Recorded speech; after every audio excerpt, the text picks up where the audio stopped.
Tommy Martinez was 9 years old when he vanished from his family's backyard on May 15, 2002, while playing with his favorite action figures under the shade of an old oak tree. But to understand the magnitude of what was lost that day, we need to go back to the beginning, to the life of a boy who filled every room with laughter and turned ordinary moments into adventures. The Martinez family lived on Maple Street, in the small town of Riverside, Colorado, where everyone knew their neighbors and children still played outside until the streetlights came on. Their modest two-story home, painted a cheerful yellow with white trim, sat on a corner lot that boasted the biggest backyard on the block. Tommy's father, Carlos Martinez, had spent countless weekends building a wooden swing set and planting the garden that his wife Maria tended with such care. The backyard wasn't just a space. It was Tommy's kingdom, his sanctuary, his world of endless possibilities. Tommy was the kind of child who could find magic in the mundane. A cardboard box became a spaceship, a garden hose transformed into a dragon, and the old oak tree in the corner of the yard served as everything from a castle to a secret hideout. His dark hair was perpetually tousled from running around, and his brown eyes sparkled with the kind of mischief that made adults simultaneously exasperated and charmed. He had a gap-toothed smile that could melt the sternest heart, and a laugh that seemed to echo through the neighborhood, drawing other children to whatever adventure he was currently orchestrating. School was a different story for Tommy. While he excelled in creativity and imagination, traditional academics posed challenges that frustrated both him and his parents. Reading came slowly, mathematics felt like an impossible puzzle, and sitting still in Mrs. Patterson's third-grade classroom required every ounce of his willpower. His teacher often noted in parent conferences that Tommy was bright and eager to learn, but he processed information differently than his peers. What came easily to other children required extra effort and patience from Tommy, but he never gave up trying. Maria Martinez worked the evening shift at Riverside General Hospital, where she had been a registered nurse for 12 years. She was a petite woman with kind eyes and calloused hands that spoke of countless hours caring for others.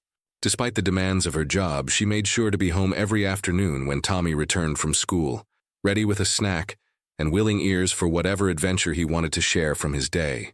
She would listen intently as he described the butterfly he had seen during recess or the interesting rock he had found on the playground, treating each small discovery as if it were the most important news in the world. Carlos worked construction for Henderson Brothers Construction, a local company that had been building homes in Riverside for over 20 years. He was a man of few words but deep convictions, someone who believed in hard work, family loyalty, and treating people with respect regardless of their background. Every evening after work, he would find Tommy in the backyard and join whatever game was in progress, whether it was catch, hide and seek, or simply listening to Tommy's elaborate stories about his action figures and their adventures. Elena Martinez, at 16, was caught between childhood and adulthood, trying to navigate high school social dynamics while maintaining her role as Tommy's protective older sister. She had inherited her mother's caring nature and her father's quiet strength, often serving as translator between Tommy's boundless energy and their parents' practical concerns. Despite the typical sibling rivalries, Elena adored her little brother and secretly enjoyed his imaginative games, though she would never admit it to her friends. The Martinez family's life revolved around routines that provided comfort and stability. Mornings began with Maria making breakfast while Carlos read the newspaper, and Elena hurried through her getting-ready ritual. Tommy would appear at the last possible moment, usually missing a sock or with his hair sticking up in impossible directions, requiring a quick family mobilization to get him fed and ready for school. These chaotic mornings were filled with gentle scolding, quick kisses, and the kind of comfortable familiarity that comes from years of shared experiences. Afternoons were Tommy's favorite time. He would burst through the front door, backpack flying in one direction, jacket in another, calling out his arrival to anyone within hearing distance. Maria would emerge from wherever she was working in the house, ready to hear about his day while providing the after-school snack that had become their special tradition. Sometimes it was apple slices with peanut butter. Other times it was leftover cake from Sunday dinner, but always it came with undivided attention and genuine interest in Tommy's experiences. The backyard became Tommy's stage once homework was completed, which was often a collaborative effort involving the entire family. Elena would help with reading. Carlos would tackle mathematics using construction analogies that somehow made numbers make sense to Tommy's mind, and Maria would review everything before declaring homework time officially over. Only then was Tommy free to escape to his outdoor kingdom, where he could finally be himself without the constraints of classroom expectations or academic pressures. Bob Henderson lived in the house directly behind the Martinez family, separated only by a chain-link fence that had seen better days. At 64, Bob was a widower who had retired from his job as an automotive mechanic 5 years earlier. His wife Dorothy had passed away from cancer in 1999, leaving him alone in a house that felt too big and too quiet. Bob spent most of his time in his garage workshop, tinkering with small engines, fixing neighborhood lawnmowers, and organizing his extensive tool collection with the precision of someone who had nothing but time. From his workshop, Bob had a clear view of the Martinez backyard through a window that faced their property. He often watched Tommy playing, sometimes smiling at the boys' elaborate adventures and creative games. Bob had never had children of his own, something that Dorothy had always regretted, and watching Tommy reminded him of all the moments they had missed. The boys' laughter and energy brought life to what had become a very solitary existence. Bob was known throughout the neighborhood as a helpful but quiet man. If someone needed a small repair or had a mechanical problem, Bob was usually willing to lend a hand. He kept to himself most of the time, emerging from his workshop only for necessary errands or brief conversations over the fence with neighbors. Carlos occasionally asked Bob for advice on household repairs, and the two men had developed a cordial relationship built on mutual respect and shared appreciation for quality workmanship. The spring of 2002 had been particularly beautiful in Riverside, with mild temperatures and frequent afternoon showers that kept lawns green and flowers blooming. Tommy had been counting down the days until summer vacation, making elaborate plans for all the adventures he would have once school was finished. He talked constantly about camping trips, swimming at the community pool, and the baseball camp his parents had promised to consider if his grades improved. Life in the Martinez household that May was filled with the usual mixture of joy and challenge that comes with raising an energetic 9-year-old. Tommy's report card had shown improvement in reading, but continued struggles with mathematics, leading to discussions about summer tutoring that Tommy met with characteristic optimism. He seemed to believe that with enough effort and imagination, any problem could be solved, any challenge could be overcome. The neighborhood itself was experiencing the kind of quiet stability that small American towns prized. Property values were steady, crime was virtually non-existent, and the biggest controversies involved disputes over fence lines or complaints about barking dogs. Children walked to school unaccompanied, played outside until dark, and moved freely between yards in the way that was becoming increasingly rare in other parts of the country. On the morning of May 15, 2002, Tommy woke up with his usual enthusiasm, excited about a science project presentation scheduled for that afternoon. He had spent weeks working on a display about butterflies, carefully drawing pictures and writing descriptions in his careful, deliberate handwriting. Maria had helped him practice his presentation the night before, and Tommy was confident that he would do well despite his usual nervousness about speaking in front of the class. The day proceeded normally, with Tommy successfully presenting his butterfly project and earning praise from Mrs. Patterson for his creativity and preparation. He came home that afternoon practically glowing with pride, eager to share his success with anyone who would listen. Maria listened to every detail while preparing his snack, asking questions that showed she understood how important this achievement was for her son. As always, after homework was completed and reviewed, Tommy headed to the backyard for his afternoon playtime. The May sunshine was warm but not hot, perfect weather for the elaborate adventure he had planned involving his collection of superhero action figures. He had been developing an ongoing story for weeks, one that involved heroes saving the world from various imaginary threats, and he was eager to continue where he had left off the day before. Tommy settled under the oak tree with his action figures arranged in careful formations, his imagination already transforming the backyard into whatever exotic location his story required.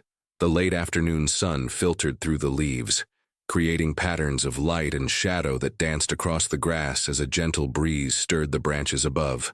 It was the kind of perfect childhood moment that parents treasure in their memories, ordinary and precious, and utterly irreplaceable. Inside the house, Maria moved through her pre-dinner routine, occasionally glancing out the kitchen window to check on Tommy. She could hear his voice as he provided dialogue for his characters, creating sound effects and narrating the action with the kind of dramatic flair that never failed to make her smile. Everything was exactly as it should be in the Martinez household that afternoon, peaceful and predictable and safe. At 4:30, Maria called out the back door that dinner would be ready in 15 minutes, expecting Tommy's usual response, asking for just a few more minutes to finish whatever adventure was currently unfolding. When silence greeted her call, she assumed he simply hadn't heard and returned to her cooking, planning to call again in a few minutes.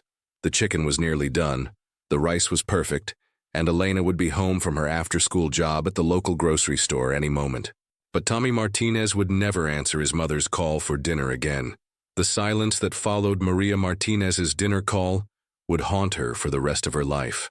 At 4:35 on that warm May afternoon, she stepped onto the back porch expecting to see Tommy arranging his action figures under the oak tree, but the yard was empty. His superhero figures lay scattered in the grass where he had been playing moments before, abandoned in positions that suggested he had left suddenly, perhaps called away by something or someone that had captured his attention. Maria's first instinct was annoyance rather than alarm. Tommy had a habit of wandering when something interesting caught his eye, and she assumed he had simply gone to investigate a bug or chase a butterfly without thinking to tell her. She called his name again, louder this time, her voice carrying across the yard and into the neighboring properties. The only response was the gentle rustling of leaves in the oak tree and the distant sound of a lawnmower several houses away. Walking into the yard, Maria began the systematic search that would soon consume her entire existence. She checked behind the oak tree, thinking Tommy might be hiding as part of some elaborate game. She looked in the small shed where Carlos kept his gardening tools, calling Tommy's name in the sing-song voice she used when playing hide-and-seek. She examined the fence line, wondering if he had somehow found a way into Bob Henderson's yard, though she had never known Tommy to leave their property without permission. The action figures in the grass told a story of interrupted play. Tommy's favorite, a caped hero with a red costume, lay face down near a small pile of leaves that had been arranged into what looked like a miniature fortress. Other figures were positioned as if in the middle of an epic battle, frozen in whatever narrative Tommy had been creating when something drew him away. Maria picked up the red hero, holding it in her palm as if it might provide some clue about where her son had gone. By 4:45, Maria's annoyance had transformed into the first whispers of genuine concern. She had searched every corner of their yard twice, called Tommy's name until her throat felt raw, and even checked inside the house in case he had somehow slipped past her unnoticed. The chicken was beginning to burn in the kitchen, filling the house with the acrid smell of overcooked meat, but Maria barely noticed as she moved from room to room, opening closets and looking under beds with increasing desperation. Elena arrived home from her job at Riverside Market to find her mother standing in the front yard, shading her eyes with her hand as she scanned the street in both directions. The panic in Maria's voice was unmistakable as she explained that Tommy had vanished from the backyard, that his toys were still there but he was nowhere to be found. Elena immediately dropped her purse and joined the search, calling Tommy's name as she jogged down Maple Street, checking behind parked cars and peering into yards where she thought her brother might have wandered. The next hour passed in a blur of increasingly frantic activity. Elena knocked on doors throughout the neighborhood, asking if anyone had seen Tommy or if their children knew where he might have gone. Most neighbors immediately joined the search, emerging from their houses with concerned expressions and helpful suggestions. Mrs. Chen from across the street organized a systematic search of the nearby park. The Johnson family from 2 houses down checked the creek that ran behind the elementary school. Even teenagers who barely knew the Martinez family put down their video games and joined the growing crowd of searchers.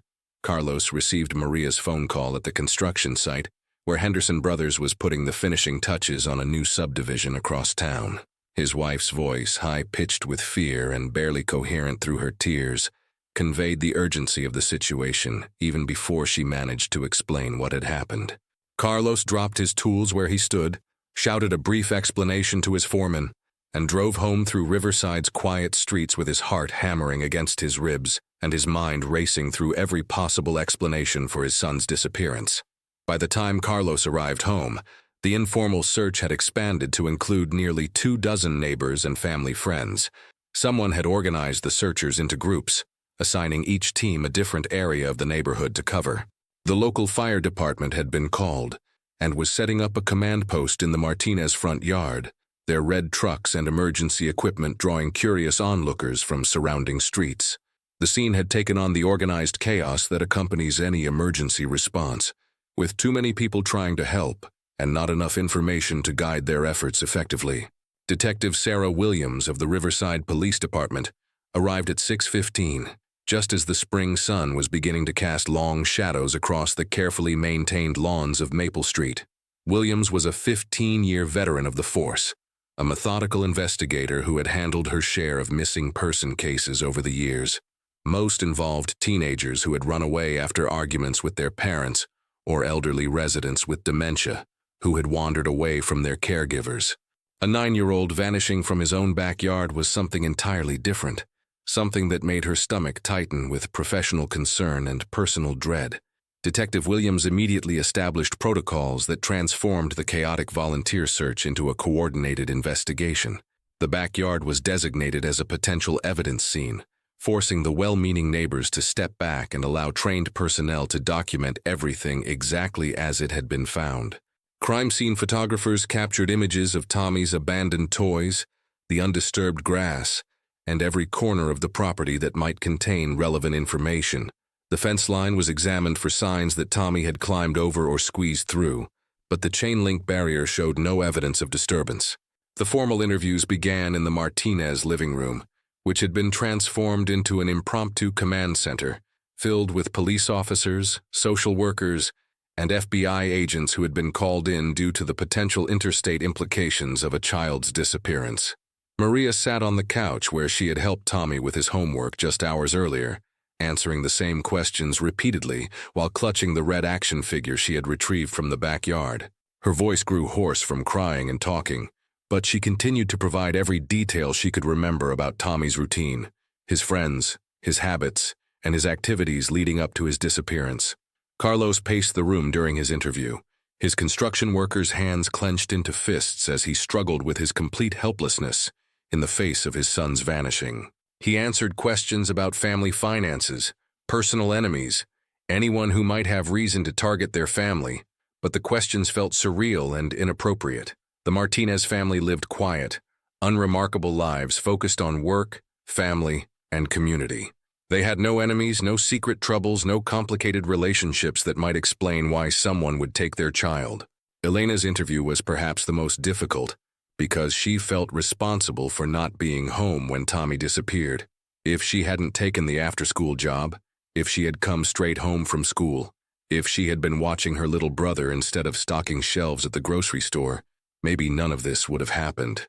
The rational part of her mind understood that she couldn't have prevented something she knew nothing about, but guilt and logic rarely coexist peacefully in the mind of a 16-year-old who has just lost her beloved little brother.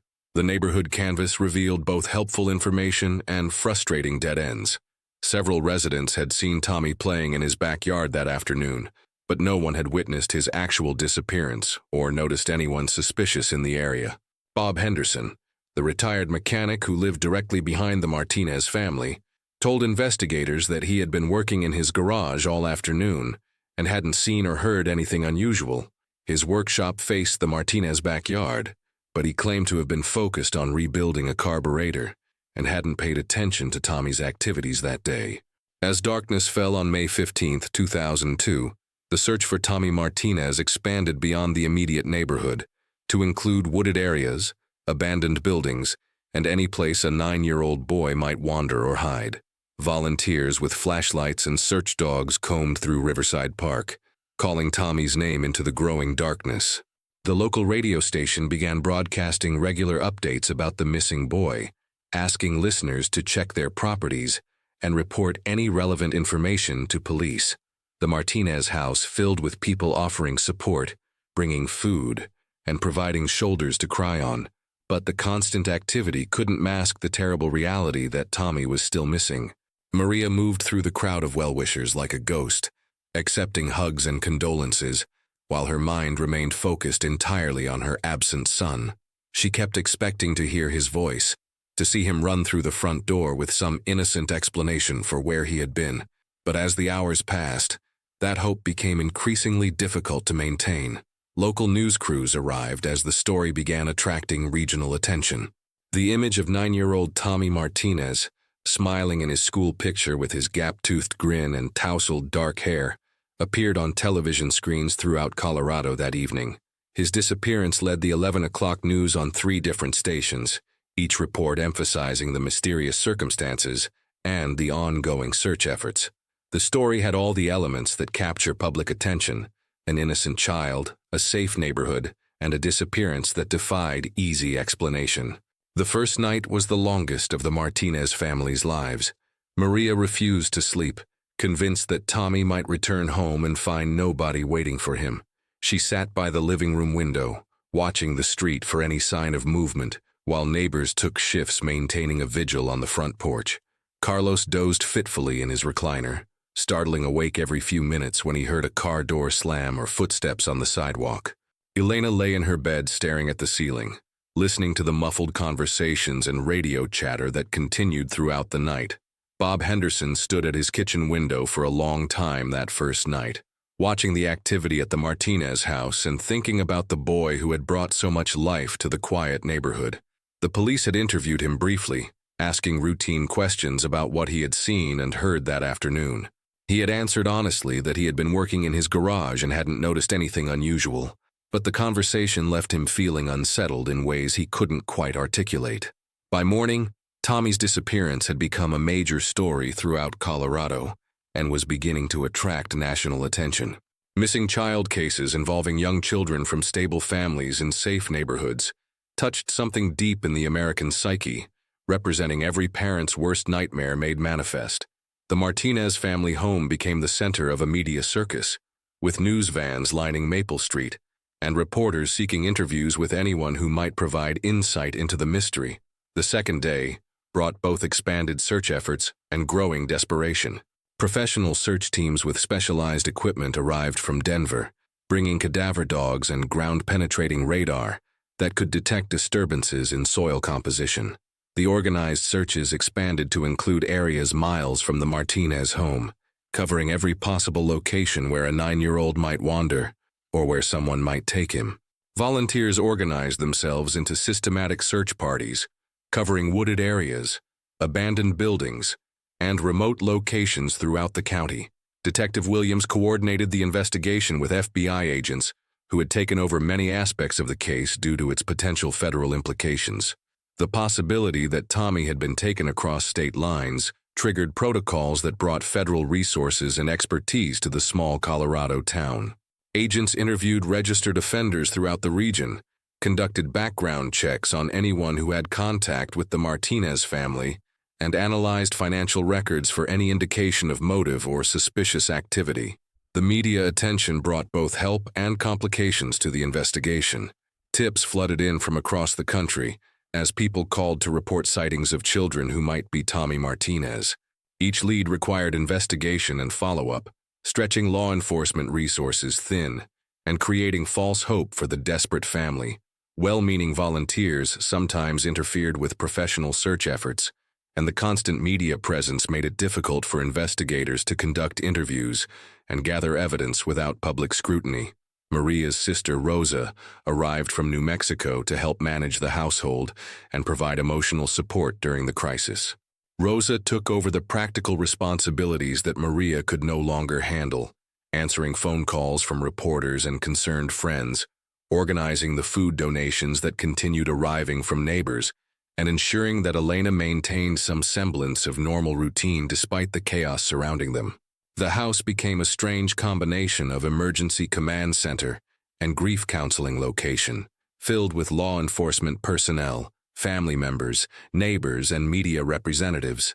As the first week passed without any sign of Tommy, the reality of the situation began settling over the Martinez family like a suffocating blanket. The initial hope that he might have simply wandered away or gotten lost gave way to darker possibilities that nobody wanted to acknowledge aloud. The searches continued, the investigation intensified, and the media coverage expanded. But Tommy Martinez remained as mysteriously absent as he had been on that first terrible afternoon, when his mother called him for dinner and received only silence in response. The weeks following Tommy Martinez's disappearance transformed into months, and the months gradually accumulated into years of unanswered questions that haunted everyone who had known the bright 9-year-old boy. Detective Sarah Williams continued working the case with the dedication that had defined her entire career, but as 2002 turned into 2003, and then 2004, the daily urgency that had initially driven the investigation began giving way to the grinding persistence required for long-term missing person cases. The Martinez family home on Maple Street became a shrine to Tommy's memory and a testament to his mother's unwavering refusal to accept that her son might never return. Maria had converted Tommy's bedroom into a combination memorial and command center, where she maintained detailed files of every lead, every tip, and every piece of information related to his disappearance. The walls were covered with maps marking search areas, timelines documenting the investigation's progress, and photographs of Tommy at various ages that served as daily reminders of what had been lost. Elena graduated from high school in 2004 and immediately enrolled at Colorado State University, choosing to major in social work with a specialization in child advocacy. Her decision to dedicate her career to helping missing and endangered children surprised nobody who knew her story. But the weight of her brother's disappearance followed her to college like an invisible companion that influenced every friendship, every relationship, and every major decision she made. She called home obsessively during her first semester, terrified that something might develop in Tommy's case while she was away. Carlos threw himself into his construction work with an intensity that worried his family and co-workers.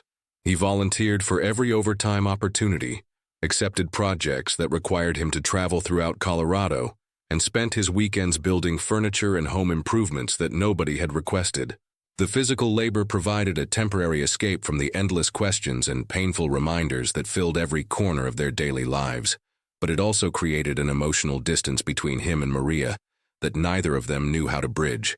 The investigation itself evolved through several distinct phases, as Detective Williams and the FBI agents assigned to the case explored every possible angle and theory.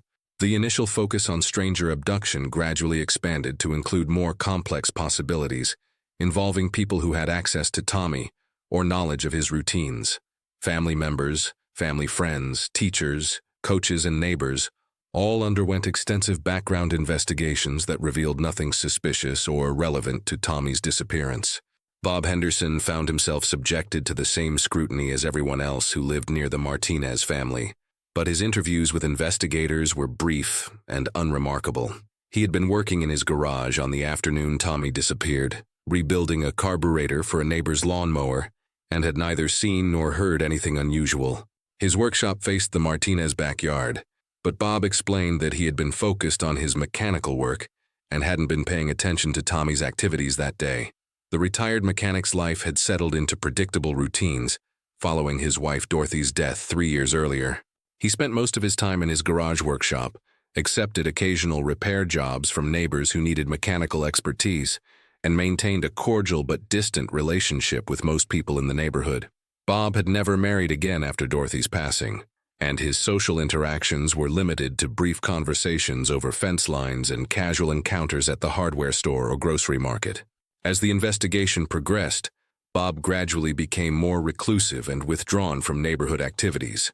He stopped accepting repair jobs from neighbors, citing his advancing age and declining interest in mechanical work. His garage, which had once been a hub of activity where neighbors brought broken lawnmowers and small engines, became increasingly off-limits to visitors. Bob installed new locks on the garage doors and began keeping the windows covered, explaining to anyone who asked that he was tired of people looking in and wanted more privacy for his projects. The changes in Bob's behavior were subtle enough that most neighbors attributed them to the natural grief process following his wife's death and the general discomfort that many people felt in the aftermath of Tommy's disappearance. The entire neighborhood had been affected by the tragedy, with many families becoming more protective of their children and more suspicious of strangers or unusual activities. Property values declined as some families moved away, unable to feel safe in a community where a child could vanish without explanation. Detective Williams noticed Bob's increasing reclusiveness during her periodic neighborhood visits, but nothing about his behavior triggered specific investigative concerns. Many people in the community had become more withdrawn and protective following Tommy's disappearance, and Bob's reaction seemed consistent with the general atmosphere of unease that had settled over Maple Street. His background check had revealed nothing suspicious. His alibi for the day of Tommy's disappearance was plausible, and he had cooperated fully with all investigative requests. The case generated thousands of tips and potential leads over the first several years, each one requiring investigation and follow-up that consumed enormous amounts of law enforcement resources. Reported sightings came from across the United States, as people called police departments claiming to have seen a boy matching Tommy's description. Most of these reports proved to be cases of mistaken identity, wishful thinking, or well-meaning but misguided attempts to help solve a case that had captured national attention. Maria became an expert at evaluating tips and leads, developing an intuitive sense for which reports might contain genuine information and which were obviously false or impossible to verify. She maintained correspondence with families of other missing children, sharing information and emotional support through online forums and support groups that provided connection with people who understood the unique agony of having a child simply disappear without explanation or resolution. The Martinez family's relationships with their extended community evolved in complex ways, as the initial wave of support and sympathy gradually gave way to the uncomfortable reality that life had to continue despite Tommy's absence. Some neighbors remained steadfast in their support, continuing to participate in anniversary vigils and contributing to reward funds that Maria hoped might eventually motivate someone to come forward with crucial information. Others found the ongoing tragedy too difficult to face and gradually distanced themselves from the family, crossing the street rather than engage in conversations that invariably turned to the missing boy. Elena's college years were marked by her determination to transform her personal tragedy into professional expertise that might help other families facing similar situations. She excelled in her studies, participated in internships with organizations focused on child welfare, and wrote research papers examining the long-term effects of unresolved disappearances on families and communities. Her professors recognized her exceptional dedication and insight, though they worried about the emotional toll that her chosen field might take on someone with such personal investment in the subject matter. The summer of 2006 brought renewed attention to Tommy's case, when Detective Williams organized a comprehensive review of all evidence and leads that had been accumulated over the previous 4 years. The review involved federal agents, forensic specialists, and criminal psychologists who examined every aspect of the investigation with fresh perspectives and updated analytical techniques. They re-interviewed key witnesses, revisited potential evidence sites, and applied new forensic technologies that had not been available during the initial investigation.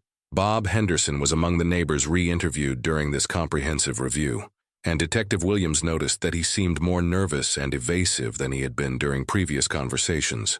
When asked about his activities on the day Tommy disappeared, Bob provided the same basic information he had given before, but his responses seemed rehearsed, and his body language suggested discomfort with the questioning.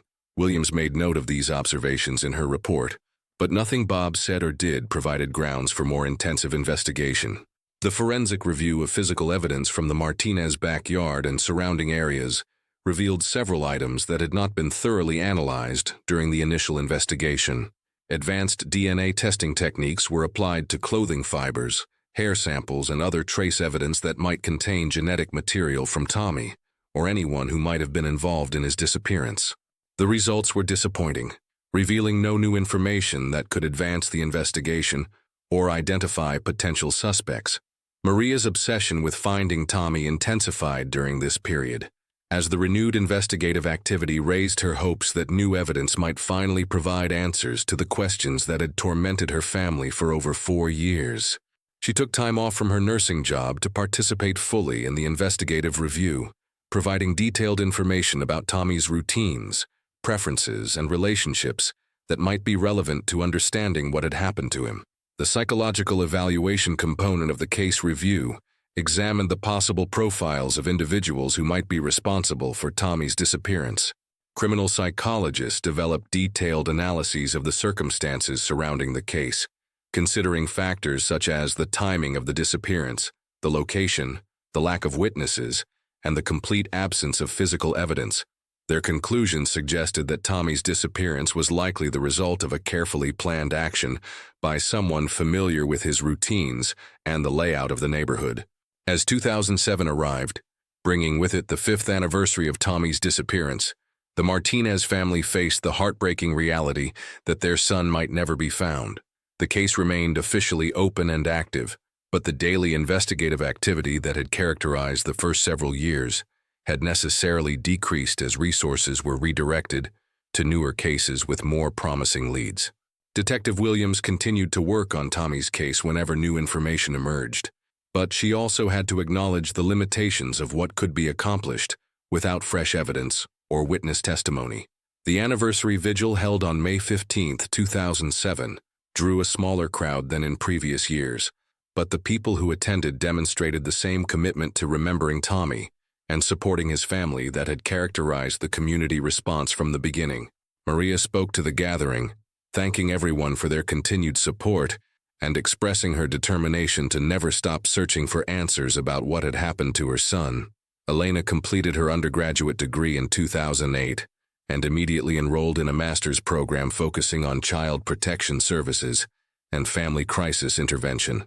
Her thesis research examined the long-term psychological effects of unresolved child disappearances on families and communities, drawing heavily on her own family's experience while maintaining the academic objectivity required for scholarly work.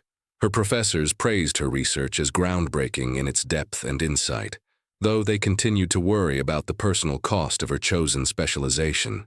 Bob Henderson's isolation from the neighborhood community became more pronounced during these years, as he stopped participating in the informal social interactions that had once connected him to his neighbors. His garage remained locked most of the time, and he rarely emerged from his house except for essential errands like grocery shopping or medical appointments. When neighbors encountered him during these brief public appearances, Bob seemed distracted and uncomfortable, eager to complete his business and return to the privacy of his home. The changes in Bob's behavior and appearance were gradual but noticeable to people who had known him for years.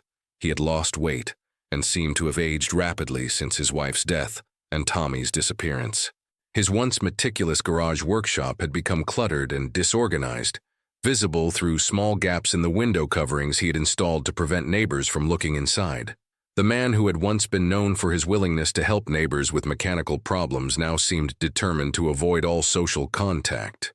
Detective Williams conducted periodic wellness checks on Bob, partially motivated by concern for an elderly widower living alone and partially driven by her professional instincts about the case. Bob always appeared reasonably healthy and competent during these brief visits, though he made it clear that he preferred to be left alone and found the continued attention related to Tommy's disappearance both intrusive and upsetting. Williams respected his desire for privacy while maintaining her professional awareness of any changes in his behavior or circumstances.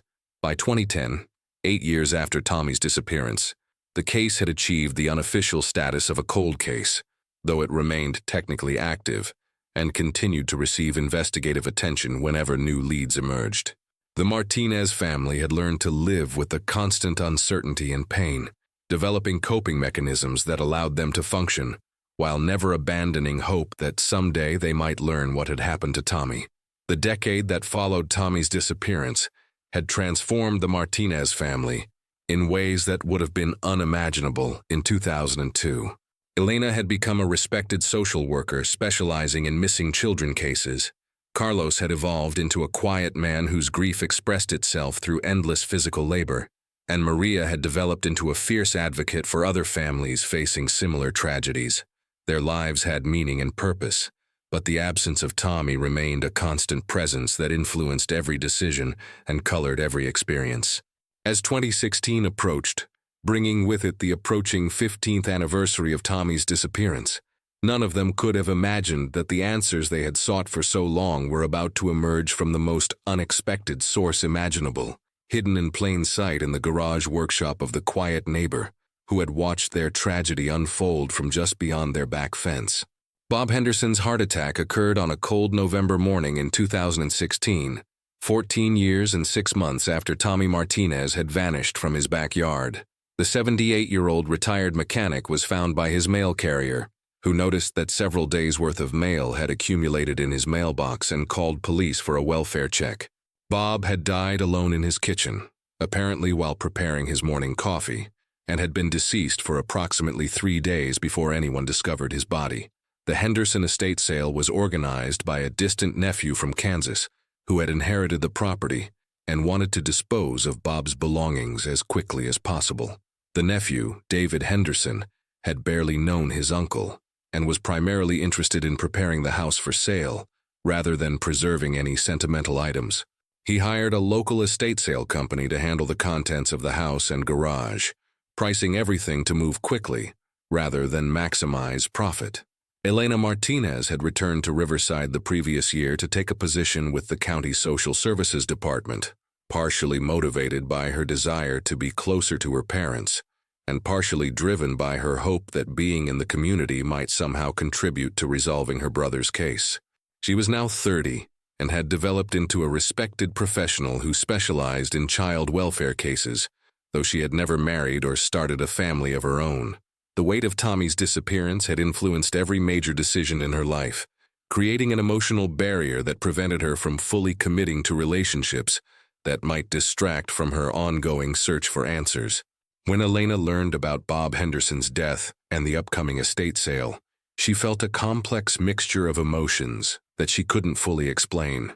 Bob had been a fixture in the neighborhood throughout her childhood, a quiet presence who had occasionally helped her father with household repairs, and had always been polite during their brief interactions over the years. His increasing reclusiveness following Tommy's disappearance had been noticed, but attributed to grief over his wife's death, and the general discomfort that many neighbors felt about the unsolved case. The estate sale began on a Saturday morning in late November, attracting a steady stream of bargain hunters and curious neighbors who wanted to see inside Bob Henderson's house for the first time in years.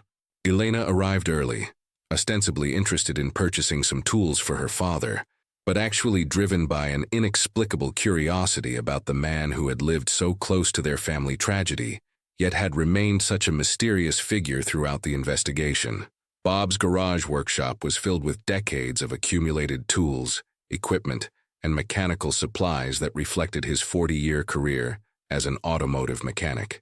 The estate sale organizers had arranged everything for easy viewing and purchase, but the sheer volume of items made it difficult to examine everything thoroughly. Elena wandered through the cluttered space, picking up occasional items while observing the organized chaos that had been Bob's private domain for so many years. Near the back of the garage, partially hidden behind a workbench that required 2 men to move, Elena noticed an old Craftsman toolbox that seemed different from the other storage containers in the space. While most of Bob's equipment showed signs of regular use and maintenance, this particular toolbox appeared to have been deliberately concealed and secured with a heavy padlock that looked newer than the box itself. The estate sale organizers had marked it with a modest price tag, apparently unaware that it was locked or contained anything of particular value. Elena purchased the toolbox along with several other items, telling herself that her father might find the tools useful even if the container itself needed to be forced open. She loaded her purchases into her car and drove home, where Carlos agreed to help her examine the locked toolbox that had sparked her curiosity. Using a bolt cutter from his own workshop, Carlos carefully removed the padlock, while Elena watched with growing anticipation. The toolbox opened to reveal contents that immediately transformed Elena's casual curiosity into horrified recognition. Nestled among old rags and automotive supplies were items that she had seen countless times during her childhood. A Pokémon trading card featuring Charizard that had been Tommy's most prized possession, a single red sneaker that matched the pair Tommy had been wearing on the day he disappeared, and a small blue t-shirt with a cartoon character that Elena remembered helping her mother purchase for Tommy's 9th birthday. Elena's hands trembled as she lifted each item from the toolbox, her mind struggling to process the implications of what she was seeing. These weren't similar items or coincidental matches. They were definitely Tommy's belongings, preserved exactly as they had been 14 years earlier, when her brother had vanished from their backyard. The Pokémon card still bore the small crease in the upper corner that Tommy had accidentally created while showing it to his friends, and the t-shirt retained the faint stain from grape juice that Maria had never been able to completely remove. The discovery triggered an immediate call to Detective Williams, who had retired from the Riverside Police Department 2 years earlier, but remained available for consultation on cold cases like Tommy's disappearance. Williams arrived at the Martinez house within an hour, accompanied by current investigators, who immediately recognized the significance of Elena's find. The toolbox and its contents were carefully photographed and documented before being transported to the forensic laboratory for detailed analysis. The investigation that followed moved with an urgency that had been absent from Tommy's case for many years. Bob Henderson's property became a crime scene, with investigators using ground-penetrating radar and cadaver dogs to search every inch of his yard and garage for additional evidence. The search revealed disturbed soil in a corner of Bob's backyard, beneath a small shed that he had built several years after Tommy's disappearance. The excavation of Bob Henderson's backyard was conducted with the meticulous care required for evidence preservation and the respectful reverence appropriate for a recovery operation. Maria Martinez stood behind the police tape that surrounded the property, clutching Carlos's hand while they waited for confirmation of what everyone already knew they would find. After 14 years of uncertainty and unanswered questions, the truth was finally emerging from the ground that had concealed it for so long. Tommy Martinez's remains were discovered exactly where the forensic team had predicted, buried in a carefully prepared grave that spoke to both planning and desperation. The forensic analysis would later reveal that Tommy had died on the day he disappeared, apparently during a struggle that had resulted in accidental harm rather than intentional violence. Bob Henderson had panicked after the incident, concealing the evidence and maintaining his deception for 14 years while living with the knowledge of what he had done. The medical examiner's report provided the factual details that the Martinez family had waited so long to receive, but no amount of scientific analysis could explain why Bob Henderson had taken Tommy from his backyard that afternoon in 2002. The investigation revealed that Bob had been watching Tommy regularly from his workshop window, apparently developing an unhealthy obsession with the boy that had culminated in the tragic events of May 15th. The revelation that Tommy's remains had been hidden just beyond their back fence for 14 years was almost too devastating for the Martinez family to comprehend. During all those years of searching, hoping, and wondering, their son had been buried less than 50 yards from where they had continued living, grieving, and maintaining hope for his eventual return. The proximity of the discovery site to their home added an additional layer of trauma to an already overwhelming situation. Elena found herself struggling with complex emotions that combined relief at finally having answers with rage at the years of unnecessary suffering her family had endured. The knowledge that Bob Henderson had watched their anguish, participated in search efforts, and maintained his deception while living so close to their grief seemed almost impossibly cruel. The quiet neighbor who had occasionally helped her father with repairs had been responsible for the worst tragedy in their family's history. The formal closure of Tommy Martinez's case brought both resolution and new forms of pain to a family that had spent 14 years learning to live with uncertainty. Tommy was finally laid to rest in a proper grave, surrounded by family and community members who had never forgotten the bright 9-year-old boy whose laughter had once filled the neighborhood.